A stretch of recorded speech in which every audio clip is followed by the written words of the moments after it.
Assalamualaikum warahmatullahi ta'ala wabarakatuh. Apa kabar anak soleh dan soleha? Alhamdulillah kalau dalam keadaan sehat walafiat. Berjumpa lagi dengan Ibu Musrifah Alfan dalam pelajaran Akidah Akhlak kelas 4 MI. Sebelum pelajaran kita mulai, marilah kita berdoa terlebih dahulu. Bismillahirrahmanirrahim. Raditu billahi rabba wa bil islami dina wa bi muhammadin nabiyya wa rasula. Rabbi zidni ilma warzuqni fahma. Amin ya rabbal alamin. Baiklah, kita lanjut materi kita hari ini, yaitu bab 3 tentang iman kepada kitab-kitab Allah. Kitab-kitab Allah Subhanahu wa Ta'ala adalah kitab-kitab yang berisi tentang ajaran Allah Subhanahu wa Ta'ala kepada manusia sebagai pedoman hidup untuk manusia. Seperti firman Allah Subhanahu wa Ta'ala dalam Al-Quran surah An-Nisa ayat 136. Wahai orang yang beriman, tetaplah beriman kepada Allah, Rasulnya Nabi Muhammad, kitab Al-Quran yang diturunkan kepada Rasulnya, dan kitab-kitab yang diturunkan sebelumnya. Siapa yang kufur kepada Allah, para malaikatnya, kitab-kitabnya, para rasulnya, dan hari akhir, sungguh ia telah tersesat sangat jauh. Mempercayai keberadaan kitab-kitab tersebut merupakan rukun iman yang ketiga, yakni iman kepada kitab-kitab Allah. Iman secara bahasa artinya percaya, sedangkan menurut istilah iman adalah membenarkan dalam hati, mengucapkan dengan lisan, dan melaksanakan dengan anggota tubuh. Kitab-kitab Allah ini diturunkan pada masa yang berlainan tetapi mengandung pokok-pokok ajaran yang sama, yaitu ajaran tauhid atau keesaan Allah Subhanahu wa Ta'ala. Anak-anak, berikut adalah 4 kitab-kitab suci yang wajib kita ketahui dan yakini kebenarannya. 1. Kitab Taurat. 2. Kitab Zabur. 3. Kitab Injil. 4. Kitab Al-Quran. Kitab Taurat diturunkan kepada Nabi Musa alaihi salam.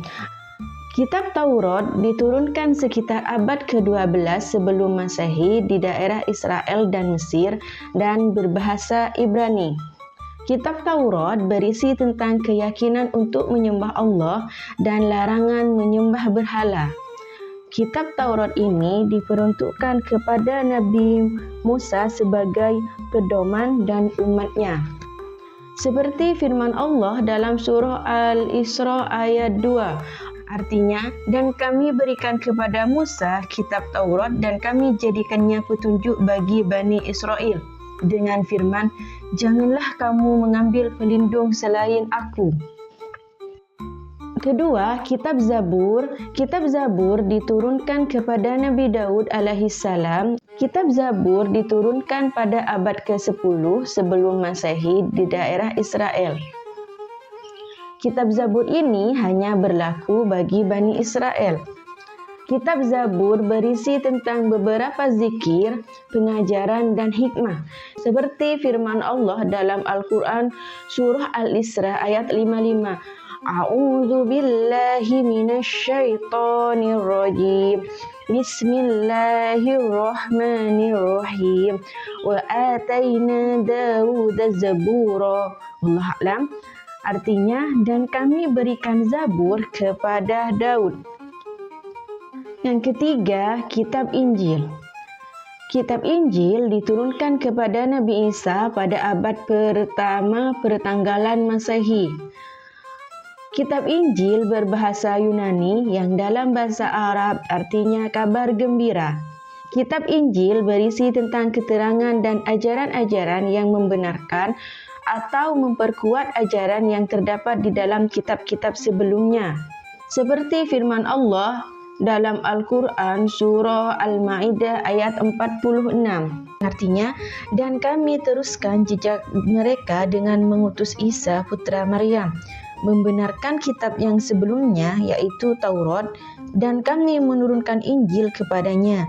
Di dalamnya terdapat petunjuk dan cahaya, dan membenarkan kitab yang sebelumnya yaitu Taurat, dan sebagai petunjuk serta pengajaran untuk orang-orang yang bertakwa.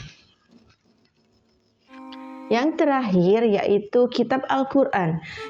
Kitab Al-Quran diturunkan kepada Nabi Muhammad SAW pada abad ke-6 Masehi. Kitab Al-Quran diturunkan di dua tempat yaitu di Mekah dan Madinah.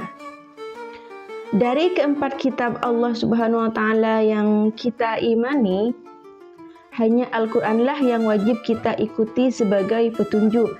Sedangkan ketiga kitab lainnya hanyalah wajib kita yakini keberadaannya. Namun, kita tidak wajib melakukan ajaran yang terdapat di dalamnya, dan Al-Quranlah yang wajib kita yakini kebenarannya. Kitab Al-Quran berisi tentang akidah dan keimanan, penciptaan manusia, kisah-kisah, hubungan manusia dengan Allah, dan petunjuk keluarga, masyarakat, dan bernegara. Dan Al-Quran ini berlaku sampai akhir zaman. Seperti firman Allah dalam surah Al-Baqarah ayat 2. Artinya, kita Al-Quran ini tidak ada keraguan padanya. Kewajiban manusia terhadap kitab-kitab Allah di sini yang pertama, meyakini adanya kitab-kitab Allah, yaitu Taurat, Zabur, Injil, dan Al-Quran memang diturunkan oleh Allah.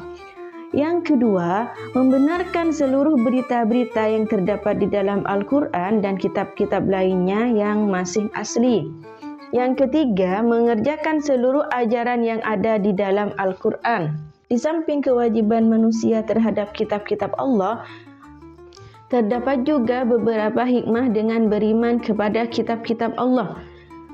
Pertama, menyadari bahwa Allah Subhanahu wa Ta'ala sayang kepada kita sehingga kita harus banyak bersyukur. Kedua, selalu melaksanakan perintah Allah dan menjauhi larangannya. Ketiga, mengetahui kebesaran dan keagungan Allah Subhanahu wa Ta'ala melalui kitab-kitab yang diturunkannya. Baiklah anak-anak, cukup jelas ya materi kita pada hari ini. Sampai di sini dulu pembelajaran hari ini. Alhamdulillah, semoga apa yang kita pelajari berguna dan bermanfaat bagi semua. Wabillahi taufiq wal hidayah. Assalamualaikum warahmatullahi taala wabarakatuh.